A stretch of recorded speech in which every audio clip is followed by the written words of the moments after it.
वेदा पुनीहिमा ओम यत्रे पवित्रमर्चिषि अग्ने मंत्र ब्रह्म तेन पुनात्मा ओम पवमाना सुवाद्या ना पवित्रेण विचर्षस्नि यह पोता सा पुनात्मा ओम माभ्याम देव सविता पवित्रेण सचेन वा माँ पुनीहि विशेषुता। सारे साधनों पर आप चावल चढ़ते हैं, सारे साधन पवित्र हुए।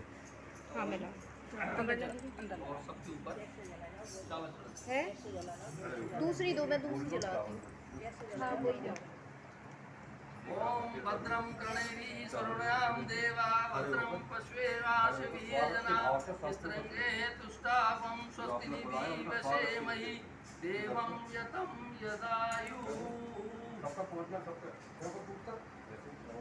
अब हम सारे साधनों से पवित्र हुए, स्थान से पवित्र हुए। अब आता है पवित्रीकरण। पवित्रीकरण भौतिक शरीर से जब हम पवित्र होना चाहते हैं और किसी शुभ कार्य में बैठते हैं तो स्थूल शरीर से पवित्र होते हैं। पवित्रता भगवान कैसे होते हैं? पवित्र होते हैं। और भगवान जब मनुष्य को पैदा करते हैं तब कैसा मनुष्य होता है? तभी पवित्र होता है। वो नहलाते धुलाते हैं, आपने देखा बच्चे को नहलाते धुलाते हैं, बच्चे को पवित्र रखते हैं। और इसके बाद बच्चा फिर काय में आता है? घर में आता है। और घर में जैसे उसको वातावरण मिलता है, फिर उसको वातावरण कहाँ मिलता है? गुरुओं के पास मिलता है।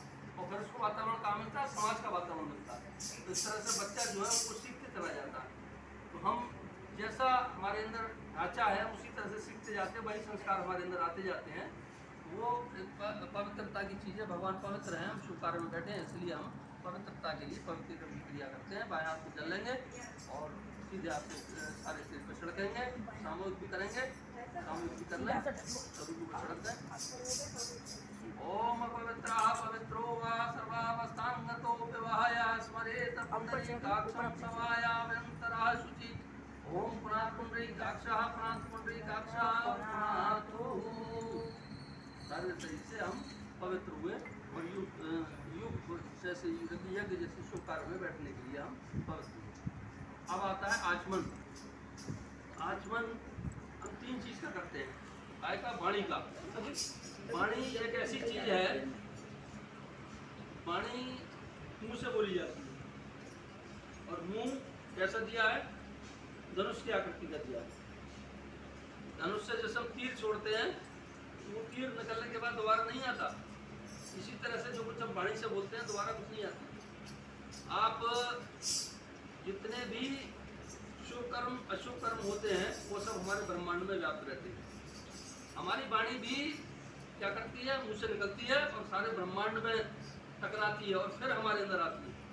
इसीलिए कहते हैं कि वाणी से हमें कैसा बोलना चाहिए? प्रिय बोलना चाहिए।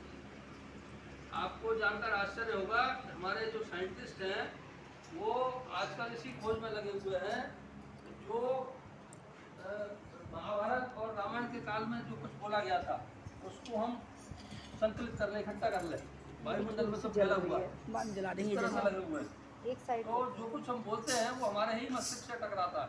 अगर हम गाली देंगे तो हमारे मस्तिष्क से आकर वो सारे ब्रह्मांड में जाने पर हमारे मस्तिष्क से आकर टकराएगी और हमारे ऊपर क्या करेगी? कर्म फल पैदा करेगी। और कर्म फल वो नहीं कि आप सोच रहे हो कि यमराज के यहाँ कोई अकाउंटेंट बैठा होगा और वो सारे आपके बही खाते को लिख रहा होगा तो वो आपने कैसे कर्म करे, कैसे कर्म करे।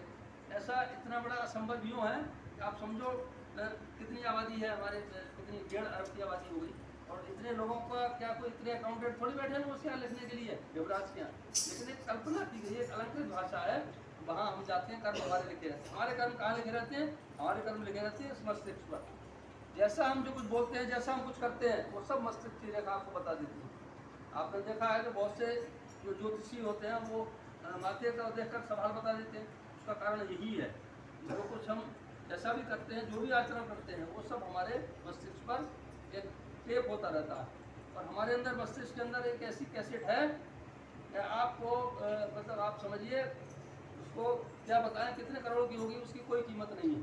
लेकिन वो सारी चीज़ इतने सूक्ष्म है कि हम उसको नहीं पहचान पाते। वो सारी चीज़ हमारे अंदर टेप होती रहती है दिमाग के अंदर। इसलिए हम कहते हैं हम क्या करना चाहिए? अच्छे कर्म करना चाहिए। तो अगर हम अच्छे कर्म करेंगे तो उसका फल हमें अच्छा मिलेगा। और वही जो जैसे हम करुण पुराण में पढ़ते हैं वो अलंकृत भाषा जो आ जाती है कि यमराज अपना लेखा जोखा रखते हैं, तो वही लेखा जोखा हमारा सारा अपने ऊपर ही रहता है। तो वही सब लेखा जोखा जो है वो हमारे आचरण में आता है। तो इसके लिए हम आचमन करते हैं वाणी।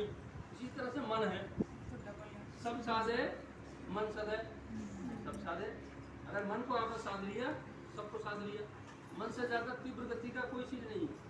अगर आप कभी यहाँ से कहीं रामेश्वरम गए होंगे, कन्याकुमारी गए होंगे, तो अभी आप बैठे बैठे आपको मन करने लगेगा, एकदम याद आ जाएगा कि हम रामेश्वर गए थे, फलानी जगह रुके थे, फलाना होटल था, फलाना हमने समुद्र देखा, वहाँ मंदिर देखा, एकदम पहुँच जाएगा। कितना गतिमान है। इसको कंट्रोल करना सबसे मतलब टेढ़ी खीर है। आपने देखा कि हम पूजा करते हैं, उस समय सारी बातें हमारे दिमाग में आ जाती हैं कि आज हमें स्कूल जाना है, आज हमें बच्चे की फीस जमा करनी है, आज हमें जाके क्या नाम है वहाँ अकाउंट जमा करना है, पैसा जमा करना है, और वहाँ से पैसे निकालने हैं, आज बच्चे को बुला कर लाना है। इतनी तीव्र चीज़ है, बहुत तीव्र चीज़ है। इसको अगर हमने कंट्रोल कर लिया तो समझ लो आपका मन पूजा में लग गया। मन और इसी तरह से अंतःकरण, अंदर हमारे जो कुछ मौजूद है, ईश्वर हमारे, ईश्वर का अंश हमारे अंदर मौजूद है। ऐसा नहीं, अगर हम उसको वास्तविकता में अगर हम देखें, हमें क्या करना चाहिए? हमें सबसे पहले आत्मचिंतन करना चाहिए। अगर रात को हम सोते हैं तो हमको क्या करना चाहिए? हमको ये देखना चाहिए कि हमने आज सारे दिन में क्या क्या काम किए और कौन सा काम ऐसा रहा जिससे किसी को क्षति पहुँची हो, किसी को हमारी वाणी से आहत हुआ हो, किसी को हमारे विचार से आहत हुआ हो, किसी को हमने पीड़ा पहुँचाई हो, वो सारा हम सोचें और उसको नहीं दूसरे दिन हम नया जिंदगी समझते हुए वो सारी चीज़ों को सोचें। ये सब क्या कहलाता है? अंतःकरण कहलाता है।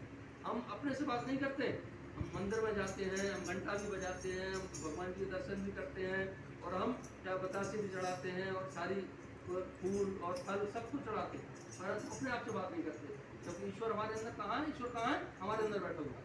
अगर हम उससे बात कर लें, अगर हम कोई भी काम करें तो हमारे अंदर से फौरन आवाज़ आती है। अगर आप देखें, अगर आप गहराई से अगर सोचें और मन से काम करें तो आपके अंदर से आवाज़ आएगी कि काम ठीक है। आप अपने से पूछे, किसी से ना पूछे, तो अंदर आपकी अंदर आत्मा अवश्य आवाज़ देगी कि ये काम ठीक है, आपको करना चाहिए।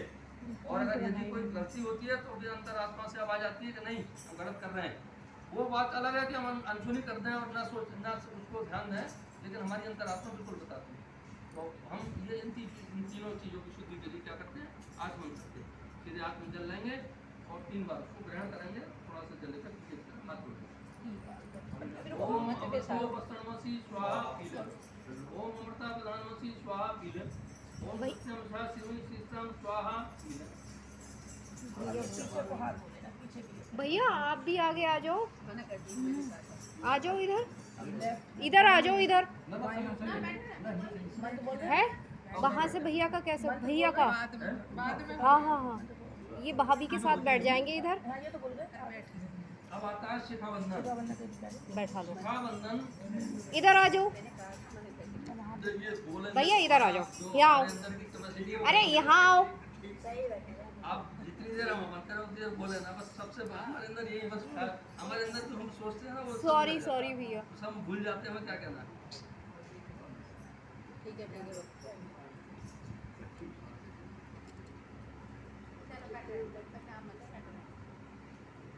चलिए शिखाबंधन पे ये जो हमारी चोटी है, ये स्थान हमारा बड़ा अच्छा बताया गया। उसका कारण क्या है? उसका कारण यह है, आपने एंटीना देखे होंगे, एंटीना पहले चलते थे टीवी के, उससे क्या आती थी? वेव्स आती थी। हमने उस डायरेक्शन में कर दिया तो वो वेव्स जो कैच करता था, और टीवी का जो उसका मतलब डायरेक्शन चेंज होने से उसके अंदर जो आनी है वेव्स वो आ जाती थी, और हमारा जो चलचित्र है टीवी हमारा चलता था। आजकल तो नेट हो गया, वाईफाई हो गया। इसी तरह से ये जो हमारा शिखा का स्थान है ये बहुत पवित्र बताया गया और ऊंचे स्थान पर बताया गया। अब आपने देखा होगा, ये हम लोग करते हैं तो हमने आचमन किया और क्या करा? फिर से पहुँच किया। ये हमको नहीं करना चाहिए। क्यों? क्योंकि हमारा हाथ झुकता होता है और हम उसे सिर से पहुँच देते हैं। ये जो स्थान है बड़ा सेंसिटिव है। ये स्थान इसी के माध्यम से हमारे अंदर जो ब्रह्मांड में सारी चीज़ें हैं, जैसा भी हम कैच करेंगे, जैसा भी वेव्स हम कैच करेंगे, जैसे हमारे विचार होंगे वही चीज़ हमारे अंदर आएगी। अगर हम किसी को, जैसे आपने देखा कुएं की आवाज़ में बोलेंगे तू, कैसी आवाज़ आती है? तू। इसी तरह से आवाज़ आती है, हम बोलेंगे आप, तो आपकी आवाज़ आएगी। इसी तरह से जो कुछ हम बोलते हैं वही चीज़ हमारे अंदर इस तरह से आती है अंदर, और वही हमारा वैसे ही आचरण बन जाता है। तो इस स्थान को हम पवित्र करने के लिए शिखाबंधन तो 5 हाथ में चल लेंगे, सीधे हाथ 5 उंगलियों से उसको स्पर्श करेंगे। ओम तेजोमणि महामाय दिव्य तेजास्मी शिखामंदे तेजो वृद्धि कुरुक्षमे इसके बाद आता है प्राणायाम। प्राणायाम का मतलब है प्राणों का व्यायाम। ये हमारे अंदर एक ही चीज़ है, क्या चीज़ है? प्राण तत्व, जिसकी वजह से हम क्या है? जीवित हैं। अगर ये प्राण तत्व निकल जाए तो हम क्या हो जाएंगे? निर्जीव हो जाएंगे। हमारे अंदर क्या रहेगा? कुछ नहीं रहना, मिट्टी का वही एक ढेला रह जाना है, और वो पंच तत्व में विलीन रह जाना है, एक मुट्ठी राख रह जानी।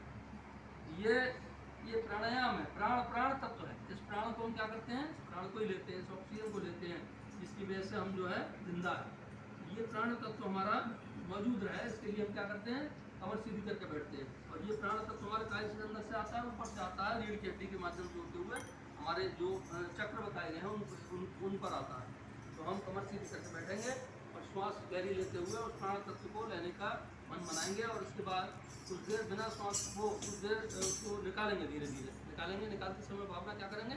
हमारे अंदर जो गंदगी है, हमारे अंदर जो कलमश कषाय भरा पड़ा है, वो हमारे अंदर धीरे धीरे निकल आता है।